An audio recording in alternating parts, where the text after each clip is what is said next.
नमस्कार, आप देख रहे हैं न्यूज 28 भारत। डॉक्टर अंबेडकर प्रबुद्ध समाज द्वारा आज कैबिनेट मंत्री अनिल कुमार का होटल स्वर्ण इन मुजफ्फरनगर में भव्य स्वागत किया गया। इस कार्यक्रम की अध्यक्षता जी सिंह बौद्ध और संचालन नरेंद्र कुमार द्वारा किया गया। इस कार्यक्रम में कैबिनेट मंत्री अनिल कुमार ने अपने समाज के लोगों को अधिक से अधिक भारतीय जनता पार्टी को वोट करने के लिए कहा। उन्होंने कहा कि मैं मीरापुर का प्रभारी भी हूं, इसलिए मीरापुर में हमारे समाज के लोग अधिक से अधिक वोट देकर भारतीय जनता पार्टी के कैंडिडेट को जिताए। इनको संकलित करो आप। मैंने डीजीपी को प्रमुख सचिव गृह को चिट्ठी लिख रखी है, पूरे प्रदेश के अंदर क्या डाटा है इसका, कितने लोग के खिलाफ मुकदमे कायम है पूरे प्रदेश के अंदर। वो डाटा अभी बहुत जल्दी हमारे पास आ जाएगा। आने के बाद में माननीय मुख्यमंत्री जी से चौधरी जैन जी की व्यक्तिगत रूप से बात भी हो चुकी है। जब वो हमारे पास पूरा डाटा आ जाएगा, उसकी एक प्रक्रिया है, हम मुख्यमंत्री जी को चिट्ठी लिखेंगे कि ये मुकदमे वापस किए जाए। हालांकि अब इसमें कोर्ट भी आ जाती है। सरकार मुकदमे वापसी का आदेश कर देती है, जिलाधिकारियों के माध्यम से रिपोर्ट संकलित होती है, उसके बाद कोर्ट का भी कंसेंट आता है। कई बार कोर्ट हाँ कर देती है, कई बार कोर्ट ना मना कर देती है, लेकिन हमारा प्रयास ये रहेगा कि उन बच्चों के मुकदमे वापस हो और वापस कराएंगे। बहुत जल्दी डाटा हमारे पास उपलब्ध होगा, मुख्यमंत्री चिट्ठी लिखेंगे।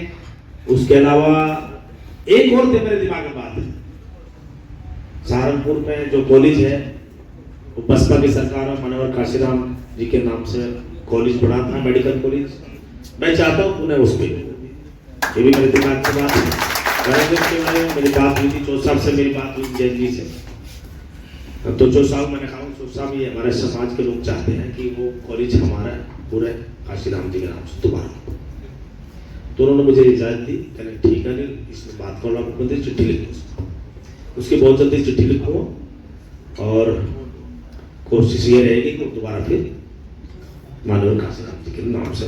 हमें कोई ऐतराज नहीं है, जिनके नाम से समाजवादी पार्टी ने, जिसके नाम से उनके धार्मिक गुरु कोई है मुस्लिम समाज के, उनके नाम से उसको रजिस्टर कर दिए, हमें कोई ऐतराज नहीं है।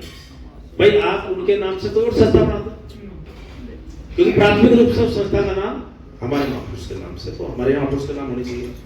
तो यहाँ समाजवादी पार्टी के जो लोग ढिंडोरा पीटते हैं ना, संविधान बचा रहे हैं हम, तो आरक्षण बचा रहे हो, अरे सबसे पहले कुटारघात करने वाले तुम ही लोग थे। जब 12-17 की सरकार थे, हम लोग विधायक थे, रिजर्वेशन प्रमोशन का आरक्षण जो था उसका जो बिल फाड़ने वाले कौन लोग थे? कौन लोग थे? सपा के लोग थे ना। और ये व्यक्ति को ऐसा तैयार करते हैं समाजवादी पार्टी के लोग, ऐसा तैयार करते हैं जैसे कोई आदमी मानव बम तैयार करता ना आतंकवादी। तो इन्होंने हमारे ही समाज के एमपी बढ़वा दिया बिल। देखो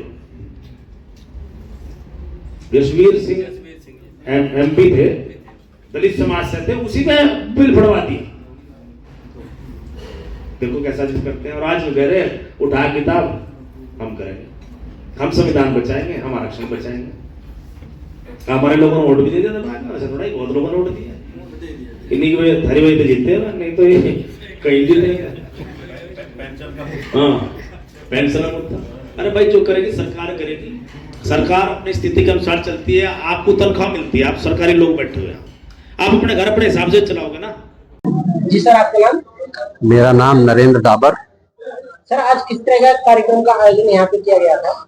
आज हमारे डॉक्टर अंबेडकर प्रबुद्ध समाज ने, जो मुजफ्फरनगर के हैं, उन्होंने हमारे जो कैबिनेट मंत्री है हमारे समाज से अनिल कुमार जी, आज उनका हमारा स्वागत कार्यक्रम था और हमने उनको मांग पत्र दिया है, जिससे एक तो हमारे जो SC ST में जो नहीं आते, जैसे पाल, गडरिया, बघेल, कोरी इत्यादि हैं, ये आते हैं पिछड़ा वर्ग में, OBC में आते हैं। ये अपने सर्टिफिकेट है ना SC के बनवाने चाह रहे हैं। एक तो हमने उनके न बनवाए जाए, क्योंकि ये संविधान के खिलाफ हैं, इन पे दिया है। इसी तरह वर्गीकरण जो सुप्रीम कोर्ट द्वारा दिया गया है उसके खिलाफ भी आया है। वैसे तो मंत्री जी ने ये क्लियर कर दिया कि ये सुप्रीम कोर्ट के खिलाफ है ना, जो डिसीजन दिया है, तो संसद में उसके खिलाफ है ना, संविधान में संशोधन होगा और ये नहीं होगा। और दूसरी हमारे समाज की जो समस्याएं हैं विगत वर्षों से चली आ रही हैं, समाज में उत्पीड़न है, स्त्री घटनाएं होती रहती हैं, कि उन पे उन्हें न्याय दिलाने के लिए मंत्री जी अपने स्तर से त्वरित कार्रवाई करें और जैसे कैबिनेट मंत्री जी इस समय विधानसभा के मतलब मंत्रिमंडल में कैबिनेट स्तर के जो भी वहाँ डिसीजन होते हैं उस कमेटी में शामिल रहते हैं। हमने उनसे आह्वान किया है कि इस समय हमारे मतलब उत्तर प्रदेश में या पूरे देश में ही नौकरियां घट रही हैं। हमारे समाज के शिक्षित युवा बेरोजगार हो रही हैं, नौकरियां मिल नहीं रही है, इतना उनके पैसा नहीं है उनके पास में कि वे अपने बिजनेस कर सके। तो हमने आह्वान किया है कि जो बैकलॉग वर्षों से रुका हुआ है उस बैकलॉग को वे पूरा कराएं और जो वैकेंसी जी हैं वैकेंसियां निकले सभी विभाग से जो खाली पद हैं वे लिए जाएं और उनकी वैकेंसी निकले और उसमें पारदर्शिता बने रहे। जैसे वैकेंसियां निकलती हैं लेकिन पता चलता है पेपर आउट हो गए तो वे वैकेंसियां बेकार हो जाती हैं, हमारे बेरोजगार युवकों का पैसा बर्बाद हो जाता है, फिर वे दोबारा से होती हैं। तो ये आह्वान किया है और साथ में मंत्री जी ने हम लोगों से आह्वान किया है कि जैसे मंत्री जी मीरापुर सीट के विधानसभा प्रभारी हैं, वहां चुनाव होने वाला है, तो उन्होंने समाज के हमें बुद्धिजीवियों से अपील भी की है कि वे इसमें हमारा साथ दें जिससे कि उनका भी मान बढ़े और समाज का मान बढ़े, उनका कद और ऊंचा है। और हमने यह उनको एश्योर भी किया है कि भाई ठीक है हम लोग सब मीटिंग्स करेंगे और आपका साथ देंगे और हम उन्हें एक प्रकार से वो भी दिया है कि भाई हम वे आगे बढ़ते हुए मुख्यमंत्री पद तक पहुंचे।